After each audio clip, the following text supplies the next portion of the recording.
10 ఏళ్ల పాటు నిలిచే సినిమా అంటూ మన ముందుకు వచ్చింది చుట్టాలబ్బాయి. మన స్థాయిలో ఉంటుందని ఈ మూవీపై అంచనాలు. మరి ఆ మూవీ అంచనాలు అందుకుందా? ఈ రివ్యూ చూసి తెలుసుకోండి.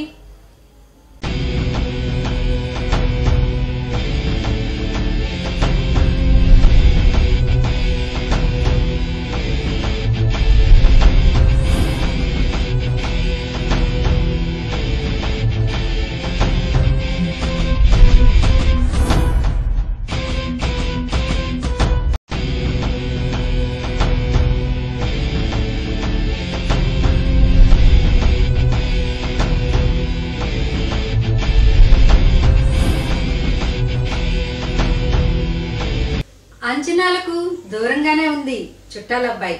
ఆదికి మరోసారి నిరాశ తప్పలేదు. ఆంధ్రప్రభ యాప్ ను డౌన్లోడ్ చేసుకోండి, ఇతరులకు షేర్ చేయండి. మరిన్ని సినీ వార్తల్లో మళ్ళీ కలుసుకుందాం. అంతవరకు టాటా, మీ మహాలక్ష్మి.